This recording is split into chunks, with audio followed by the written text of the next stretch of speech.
My journey began a long time ago when I was still on a baby sling, and for as long as I can remember, I tagged along with my parents on small trails along the Sahyadris in Lonavala. Initially, I could only crawl up these trails, which subsequently turned into baby steps and created deep impressions on my mind. Missing my dad, who used to go on long expeditions in the Himalayas, I used to ask my mom what is there in the mountains that calls him back again and again every year. And my mom in turn said we should go and find out for ourselves. Thus began my journey with the mighty mountains of the Himalayas. Over the next few years, I did many treks in the lower Himalayas with my mother, venturing out on beautiful trails like Chandrashila Peak, Harkudun, and a back-to-back trek to Kedarkanta Peak when I was 8 years old, Rupkund, which was my first high-altitude trek and my first trek in the Himalayas with my hero, my dad. Many more Himalayan treks followed, like the Brighu Lake trek and the Sarpas treks in the summer of 2019. After gaining some experience in the Indian Himalayas, in May 2017, I had my first opportunity to seek an audience with Mount Everest when my mom and I traveled to Nepal to undertake the Everest Base Camp trek. After 7 tough days of trekking, we finally reached the biggest base camp in the world, and I had my first rendezvous with Sagar Mata. We unfurled the tricolor at the Everest Base Camp, and I made a promise to the mountain to return again and to climb all the way up to the summit the next time. With the experience gained, we traveled to Ladakh in August of 2017 to climb my first 6,000 meter plus peak, Mount Stoke Kangri. Earlier in 2012, I had traveled till the roadhead of this mountain to see off my dad when he had attempted her the first time. I had asked him then when I could climb the peak, and after 5 years of hard work and training, I was on the summit in the morning hours of 7th August 2017, just 3 days before my 10th birthday. And I became the youngest girl in the world to have climbed a peak above 6,000 meters. It wasn't an easy climb. Thank you. The climb on the summit day alone lasted 19 hours. It was in the foothills of Mount Stoke Kangri, on returning from a successful summit, that my mission was born. Mission Sahas is my endeavor to complete the Explorer's Grand Slam, an ultimate challenge in mountaineering, which involves climbing the highest peaks in all the 7 continents and skiing to the North and South Poles. It has only been accomplished by 75 mountaineers till date, of which only 14 are women. I hope to become the youngest ever to accomplish the feat. The current record is held by Japanese Marine Minamya at 21 years of age. I set out on my first milestone of Mission Sahas, Mount Kilimanjaro, in October 2017 with my mother. After 4 tough days of trekking through varied terrains, we finally reached Gilman's Point on the crater rim of the dormant volcano and the world's highest freestanding mountain. I had reached the roof of Africa at just 10 years of age. Next on the list was Mount Elbrus, the highest peak in Europe, which is in Russia. After a cold and tough climb, we finally summited the peak on 14 June 2018 and completed my second of the 7 summits. It was special to be standing on the summit as a family just 1 day after my parents' 15th wedding anniversary. Not just that, I also skied down from the summit of Mount Elbrus. Can you believe that I climbed the peak wearing snowboarding boots, changed into ski boots at the summit, and then skied down? But that's a story for another time. Next up was Mount Kosciuszko, the highest in Australia, which again was a mom and daughter affair. Kosciuszko is not a very high peak and is only a 1-day hike up and down, but we had to face extremely high winds when we were on there. But after a lot of hard work, we finally reached the summit on 23rd of October 2018, the only ones to do so on that day. With the third of the 7 summits accomplished, the next aim was to climb Mount Aconcagua, the highest peak in South America. Although Mount Aconcagua is not a very technically challenging peak, it stands tall at almost 7,000 meters, making the altitude an important defining factor in the outcome of an expedition. Also, its location way south of the equator and its proximity to the Pacific shores make it susceptible to extreme weather changes and high winds. Additionally, we also had to deal with extremely cold temperatures on the mountain. With a success rate of only 30 to 35%, many who attempt the peak are forced to turn back and descend. All this meant that we needed to train further and train harder. So we travelled again to my favourite playground, Ladakh, to climb Mount Mentor Kangri 2, a tough peak overlooking the beautiful Somoriri Lake. I summited my second 6,000 meter plus peak on 24th August 2019 at just 12 years of age. With a successful climb on this mountain reassuring my preparedness, we were confident to take on the challenges of Mount Aconcagua. But when we reached Argentina, we had to face a whole different battle before we could even leave for the climb. Due to changes in the legal requirements in Argentina, we had to fight a case in their family court to get a permit for me. After almost 2 weeks of fighting relentlessly, we finally got our permits and left on the climb. Though we were climbing strong right from the beginning, our guides were very cynical about taking such a young climber on the expedition. And so we faced our next challenge on the 11th day of our climb as we were moving to our summit camp. Being a windy day, my hands were freezing, so we stopped a couple of times to warm them up and change our gloves. The guides took advantage of this to label it as signs of high altitude sickness and forced us to turn back. Despite repeated attempts to try and tell them that I was fine and was totally normal, they forced us to come down all the way back to base camp. But on the way back, I found courage and told my dad that we were not turning back because of our own shortcoming, but rather because of someone else's misjudgment of us. That gave him the confidence to reason out with our expedition operator and get me one more chance to prove my grit. So when I was given that second chance, I gave it everything I had, and we finally reached the summit on 1st February 2020, my fourth of the 7 summits completed. I also became the youngest girl in the world to climb the peak at just 12 years of age. During the next 2 years of COVID restrictions, I had to keep my focus, discipline, and continue to train hard. Finally, after the lockdown restrictions eased out, in June 2022, we set out on my 5th of the 7 summits, Mount Denali, the highest in North America. Located in the remote Alaska, this is rated as one of the toughest climbs of the 7 summits. The base, Kahiltna Glacier, can only be reached by a small aircraft with specialized ski landing gears from where our expedition begins. Since there are no porters on the mountain, we had to carry not only our own 20 kg backpacks, but also a 50 kg sledge with all our food, equipment, and other things for the 20-day expedition. Here are a few glimpses from our beautiful, yet challenging and extremely dangerous climb. The mountain was full of deep crevasses and steep slopes where we had to drag our heavy sledges. Ironically, these slopes were harder to come down with our sledges than go up. You would also be surprised to know that this picture was taken at 11:30 in the night. The sun hardly sets for about 2 hours so high up near the Arctic Circle and gave us plenty of sunlight to walk throughout the day. This is the view of the summit from Camp 4. What seems so very close in the picture takes us almost a week to climb.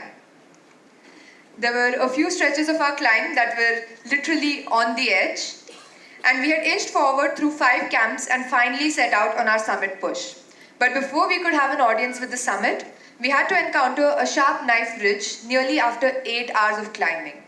A huge mass of ice can be seen right at the top of the ridge, just waiting to dislodge itself at any given moment.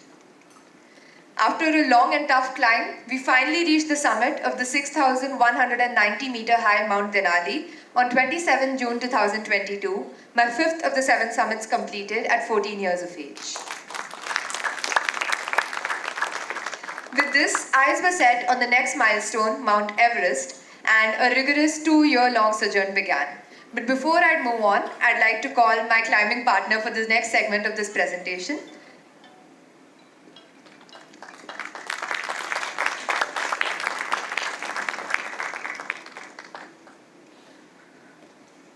Hello everyone, good morning to all of you. It's my pleasure to join the young mountaineer today to take the presentation forward. Now, climbing Mount Everest is a serious endeavor. Every climber has to be Everest ready. If you're not Everest ready, you're endangering yourself and you're endangering the others on the mountain. So we had to prepare everything to the last detail. Physical strength, mental strength, logistical preparations, so on and so on and so on. We had to constantly train to improve our lung capacity and endurance, both of which are absolutely necessary to climb Mount Everest. And the only way to do that was take to running. We took complete advantage of being so very close to the Sahyadris and ventured out on many treks to strengthen our legs and get used to walking on the rough terrain. And when we couldn't hit the hills, we took to stairs literally wherever we could find one, including our own building where we stayed. And we've also been training in Gulmarg for the last 10 years for cold resistance. It's nearly become a kind of a pilgrimage for the entire family to visit Gulmarg every year. Earlier this year, I also participated in the Khelo India Winter Games in the ski mountaineering events and clinched a gold and bronze in 2 different disciplines. I believe it is our training regimen which resulted in these results. And for actual training on the mountains, we set out to climb Mount Kaamya 1 as the pre-Everest expedition. It's a highly technical mountain towering 6,401 meters in Ladakh. As you can see on the screen, we trekked through many beautiful and unique landscapes throughout our climb. We also climbed up steep slopes with long and never-ending technical sections. But all our efforts paid off when we reached the summit of Mount Kaamya 1, my 5th summit above 6,000 meters on 11 September 2023, and I became the youngest person to summit the peak.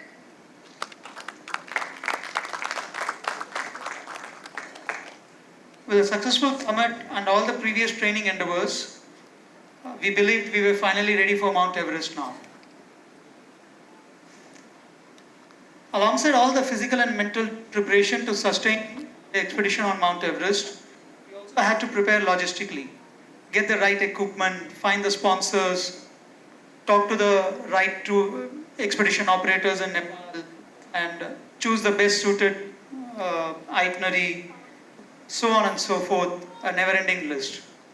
And while you can't carry unlimited resources on the mountain, you had to cater to every single exigency that can be encountered on the mountain. So that's the depth of planning required to undertake an expedition as exhaustive and long as Mount Everest. We were finally in Nepal after all of this preparation on 3rd of April this year, and with blessings from Lord Pashupati, we set out on our climb on the 6th of April. The expedition on Mount Everest can be broadly split into 3 phases: the approach phase, the acclimatization phase, and the summit. The approach phase sees the climbers climbing from Lukla, a small village in the Khumbu region, all the way to the base camp, which is around 3,350 meters high and stretching almost about 1.5 kilometers long. There are 4 camps beyond the base camp on Everest. During the acclimatization phase, we progressively climb up to Camp 3 at a height of about 6,800 to 7,000 meters. This is done gradually to let the body adapt to the rarefied atmosphere. Once the acclimatization cycle is over, climbers rest and recuperate at the base camp, awaiting opening of the most suitable window for the summit push. You might be surprised to learn that the summit of Everest is continuously swept by jet winds at speeds of 150 to 200 kilometers per hour.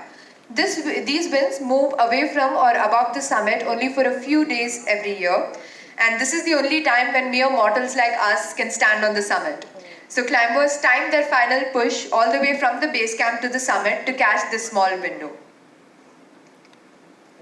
After all the preparation, we finally started out on our trek from Lukla on the 6th of April. The scenic route to the base camp winds along the gushing Doodh Koshi River, originating from Everest, and is laced with a mesmerizing landscape. We had a few nostalgic moments recreating pictures on the hanging bridges across the river. We also had gifts to deliver. When I had trekked to the Everest base camp back in 2017, I was deeply moved by the difficulties faced by the Sherpa children just to reach their school in the harsh terrain, and I wanted to be of some help to them. With the help of my mother's school, Naval Kindergarten, Fly Dubai, and our expedition operator, we managed to gift a pair of good school shoes to about 50 students from the Sir Edmund Hillary School in Khumjum. It was really heartening to see the beautiful smiles on their faces. After 8 days of trekking, we finally reached the Everest base camp on 13th of April. This campsite, sitting on a moving mass of ice, was going to be our home for the next 2 months.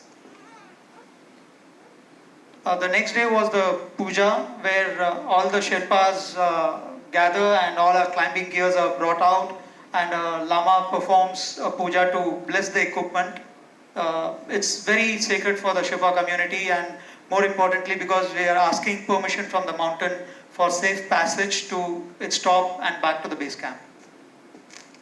You can also see in the previous picture that there were offerings ranging all the way from Coke to Sprite to the high spirits. So whatever is available in the high mountains are offered to the deities to give us safe passage. In the following days, we sharpened our climbing skills at the nearby ice pinnacles. The training to cross huge crevasses using ladders was a first for me, and I thoroughly enjoyed it. And once we were comfortable with the altitude of the base camp, we headed out for our first rotation on the mountains to Mount Labuche East, 6,119 meter high peak in the Kumjung region. After reaching the high camp of Labuche on 17th April,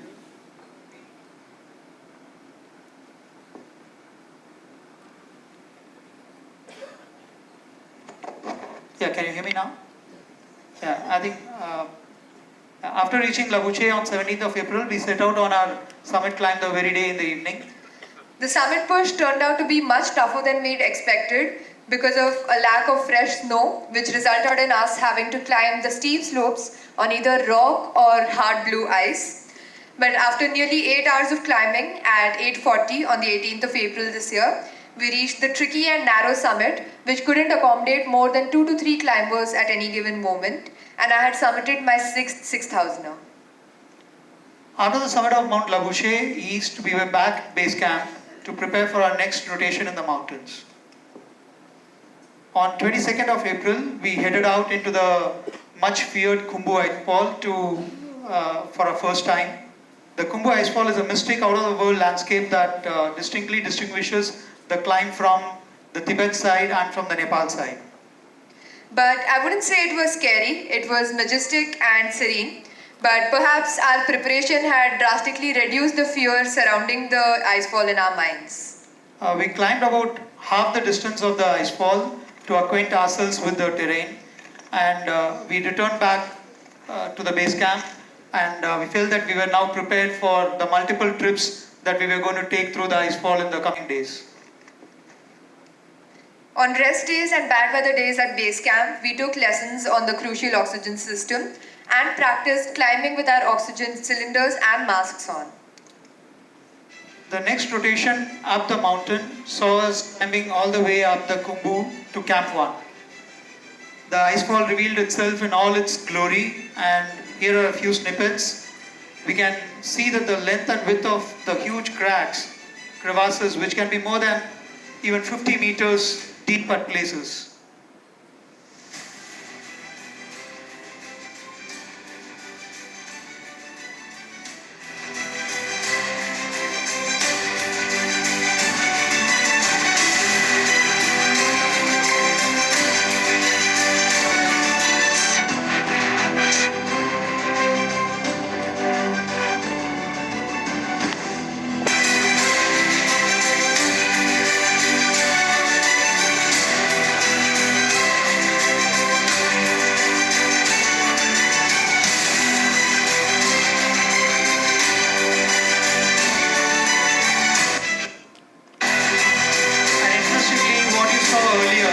Was not what you see when you climb. This is exactly what you see when you climb. All the vision narrows down to tunnel vision, and you're absolutely alive with the dangers around.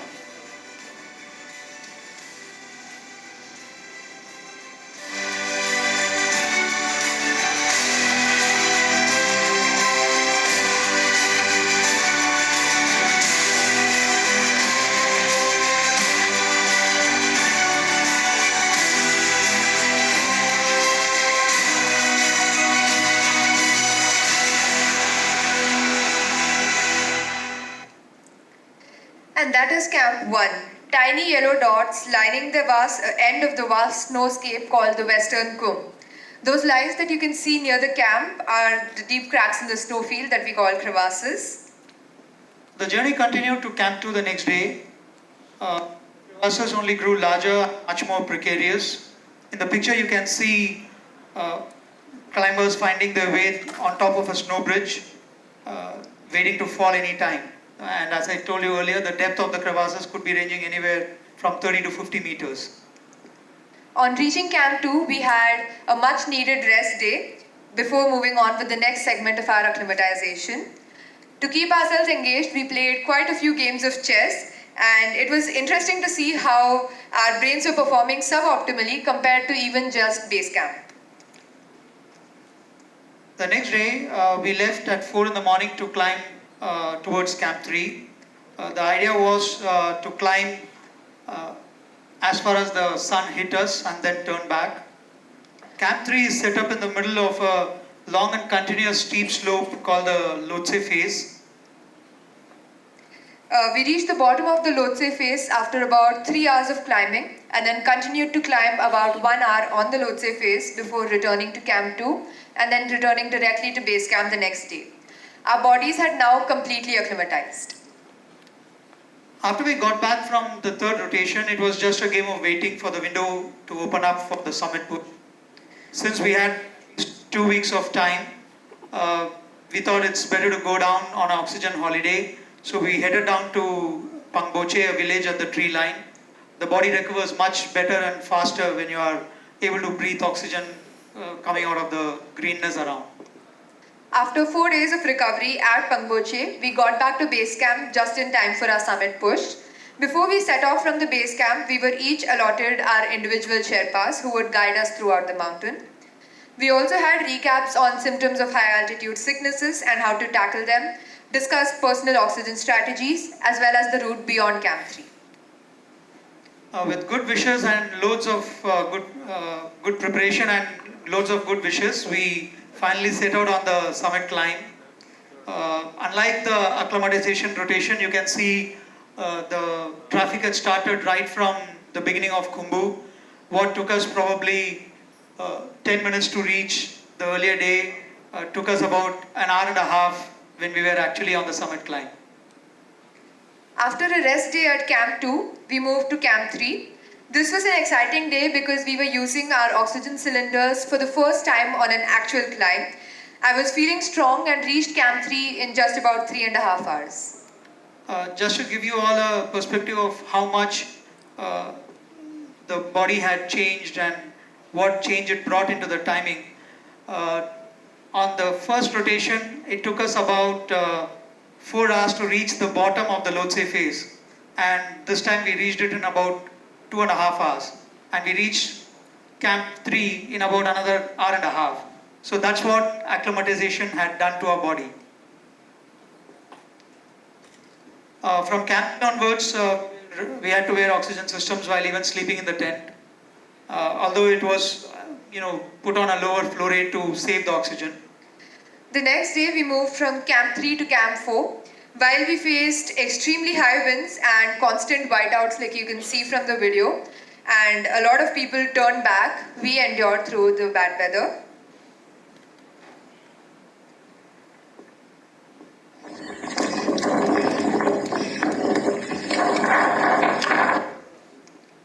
And we finally got to Camp 4. It was certainly one of the toughest days of the expedition for us. Camp 4, the South Col was certainly out of the world, view from the outer space. An uninhabitable environment with about 50 tents and people moving around wearing down suits, even the Sherpas wearing masks and carrying oxygen cylinder along with them. This is a video shot the next day after we reached, when the weather had calmed down much better. The day we reached, we just had to head right into the tent the moment we reached Camp 4. We were supposed to rest at Camp 4 for a few hours and then leave on our summit push at around 9:30 in the night. This would ensure that we reached the summit around sunrise and return safely. But with nightfall, the winds hadn't died down and we could barely get out of our tents. After waiting till about 1:30 a.m. in hopes of the weather clearing up, we finally slept, hoping that we would be able to go up the next day. But at 3:30 in the morning, our Sherpas woke us up and said that we would be leaving on the summit push now. We were very surprised because such a late start is absolutely unheard of on Everest. I even talked to the operator of the base camp to clarify whether it was a right decision to think of going out at this time of the morning. The climb was supposed to start at 9:30 the earlier day, and we were already at 3:30. The best that we could get out at 4:30 in the morning. Yeah. So what would happen to the turnaround time? What would happen if the weather goes bad? So many things playing on our mind, and both of us climbing the mountain with our loved ones waiting for us back home. It was a very, very difficult decision to take. But our expedition operator assured us that it was the right decision to take, and if we were to move out the next day, we'd be stuck in a long line of about 200 plus climbers who were coming up from Camp 3 that day. So we set out on our summit push, and as we kept moving, I pushed ahead while my dad got stuck in some traffic and some extremely bad weather. Though we got split up, faced some really bad weather, and had a tiring, long climb, we braved through these challenges and finally stood on the highest point of the earth in the afternoon of 20th of May. It was a dream of many years coming true for both of us, and it felt amazing to have achieved it. Though we couldn't get a clear view from the summit due to the bad weather, it was definitely a very special moment. I had become the youngest Indian and the second youngest girl in the world to climb Mount Everest from the Nepal side.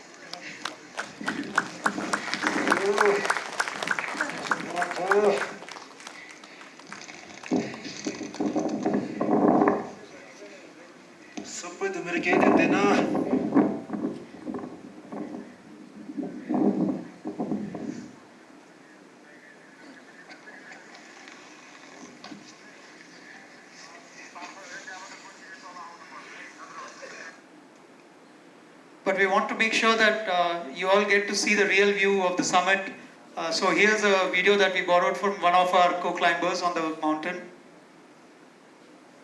You can see how precarious the routes are and the actual stay on the summit is.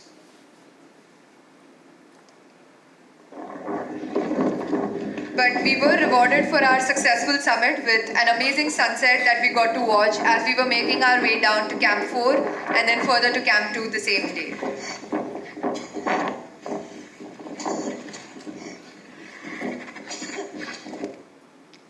And with these climbs, I also hold the records for being the youngest girl to climb Mount Aconcagua, the youngest girl to climb above 6,000 meters, and the youngest to ski down from the summit of Mount Elbrus. In recognition of my mountaineering potential, I was honoured with the Pradhan Mantri Bal Shakti Puraskar in 2021, the highest award for citizens below 18. During my virtual interaction with our Honourable Prime Minister, he told all the awardees that this award should only act as a stepping stone to even more success in the future, something I promise to always remember and follow. The road ahead is not easy for Kaamya. Kaamya hopes to climb Mount Vincent Massif in Antarctica this December to become the youngest girl to complete the 7 summits and, if possible, ski to the South Pole as well in Antarctica. This would only leave the North Pole as the final challenge for the Explorers Grand Slam. I hope to complete this in 2025 at 17 years of age and become the youngest to accomplish the feat. Before I end, I would request all of you to keep us in your prayers and follow me and my adventures on my social media handles and keep encouraging me. Lastly, I would like to thank all of you for giving me this wonderful opportunity and being a great audience to my story. My dad has always said that we should climb mountains to collect stories that we can tell our grandchildren when we retire at an old age. Well, I've had a bit of a head start and would want to wait till 60. So thank you everyone once again for being a wonderful audience to my story.